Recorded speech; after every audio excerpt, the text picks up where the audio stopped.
welcome to Zanzi Music Politics. Music Politics.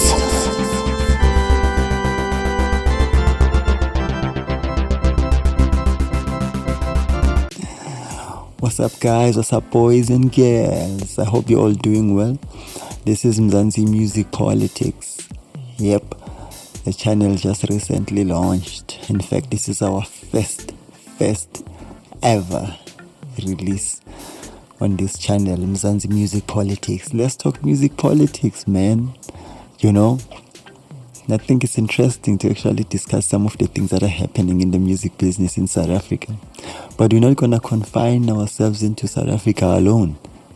We're going to be able to look at the music business in general, because we believe that all of you want to hear about your superstars and all the things that happen in their lives. But it's not going to be a gossip show. We're talking music business. So now, we're not like one of those channels where they talk about funny things. I won't say what things. Yes. But here we're going to be focusing on the business, the actual business, because I think that's what everybody wants to know, how these things work. How does the industry work, as they call it, an industry in South Africa. All right. So yeah, that's what's up. So today, our discussion today will be based on SAMRO.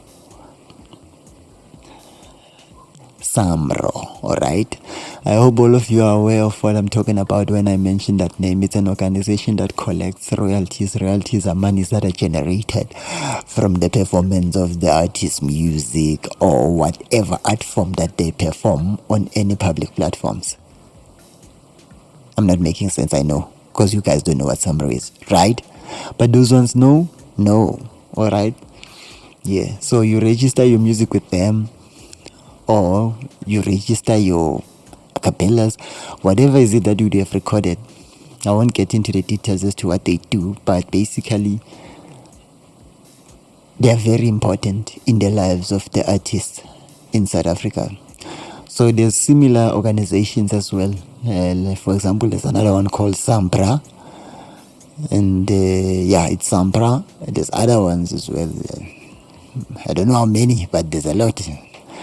And it begs the question, asking yourself as to why are we having so many similar companies doing the same thing? But well, this is South Africa, electrons. You know how it works. You will have all these things that are confusing, duplicate of something else. I just don't understand why are we having that. But be that as it may, I want to find out if SAMRO is corrupt or SAMRO is not corrupt. So that's what I'm going to be discussing today, or not discussing as such. It's a question I'm asking: is SAMRO corrupt? For those of you who doesn't understand what I mean when I say corrupt, corruption is when I'm explaining now. Okay, for those of you who don't understand what is corruption, it's Mzansi Music Politics. So you hear a lot of these things in politics. Corruption this, corruption that. So yeah, surely you'll be like, we don't want to hear about corruption, bro. We've been hearing about corruption for a long time now. Can somebody talk about something else? Unfortunately, I can't ignore it. It's what's going on, and somebody needs to discuss this. And I felt like, okay, let me put it out there and let me put it as a question, and let's see what other people think about what I'm thinking. Maybe we're gonna get a response from them to defend themselves, but I think they are corrupt. Trust me. If you were to tell me that there's anything that is not corrupt in South Africa, I don't care how sober would I be, or intoxicated or drunk would I be. One answer would be like, corrupt. Whatever. Ask me about it. Where, how, what not. I would tell you it's corrupt. I'm not saying everything 100% is corrupt, but looking at the way things have been happening, guys, it's really hard to believe that there's anything that is not corrupt in South Africa. So, corruption is when people are stealing money in a more sophisticated way, let me say. They call it white collar crime. I don't want to bore you with the big words and all that, and yeah, it's actually organized crime, and it's unlike just a guy there on the street mugging you, taking your cash and whatnot. That's not corruption. That's robbery. I don't know, I'm not an English teacher, guys, but yeah, I think that's a robbery or that's thieving. So now when it's corruption, it's when now it escalates. It is done in a very organized way. Everybody plays a part. Normally it can't be one person that's involved. I will be corrected. So there will be a lot of people. So for example, SAMRO has employees, right? So those are the people who make payments to artists when the royalty monies are collected. It's a human being, it's not automatic. Even for SAMRO to receive the money, a human being must pay SAMRO from these media houses and whoever uses the music of artists. I'm going to say music. I know there's a lot of ways that SAMRO pay artists for what they do, but for now, I'm going to focus on the music because that's the big one. Everybody will be looking at our artists not making a good living for themselves in the real way, because they can look like they are living their life while they're actually not, which is sad. And people always get surprised because these artists never come out and tell us what is happening.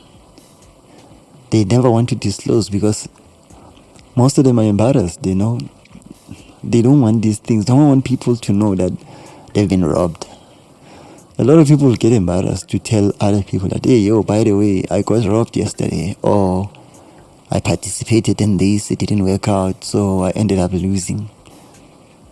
Because you start thinking of yourself as an idiot instead of thinking yourself as a person who didn't know. And now you know. You are wiser than you were. You had to go through what you go through. Anyway, I'm not going to get into that. Imagine. I'm going to start becoming motivational speaker now. Yeah, guys, I want to find out if SAMRO is corrupt. Meaning, is SAMRO not stealing the money that belongs to artists? Is SAMRO paying every cent of the money that is due to the artist the way it's supposed to be? Are they doing that? If yes, then I will rest easy. But as for now, I don't think they do. Why am I saying that? There's no way we could be having so much artists unhappy in the music business in South Africa, as lucrative as it is. The South African music business has a lot of money, guys. Don't let nobody lie to you. I know they always keep saying this so that they can discourage people from pursuing careers in the music business or the entertainment business in South Africa. They always say, yeah, but there's not enough money. Look at so-and-so. They didn't make it. Why would you want to go there? Go be a lawyer. Go be a doctor. There's nothing wrong about becoming a lawyer. There's nothing wrong about becoming educated and also being a musician. But you never get that. You get the one-sided, and that says music is full of bad things, drugs, all that, and all. Yes, those things are there. Nobody's disputing them. But there's people that make it out with what's due to them, and they live happily thereafter their careers have died down. So why nobody talks about such people? There's a number of them. If you can look around, you would see that there's artists who stay in, went out, and they're still living off of music. They even have enough funds for them. Somebody might say, but they got investments somewhere else and all that. How did they invest there? It's because there was money to invest, which means they got what was due to them. I'm not going to sit here and defend artists who are reckless with their business in terms of their money. No, artists who go around spending their last rand or penny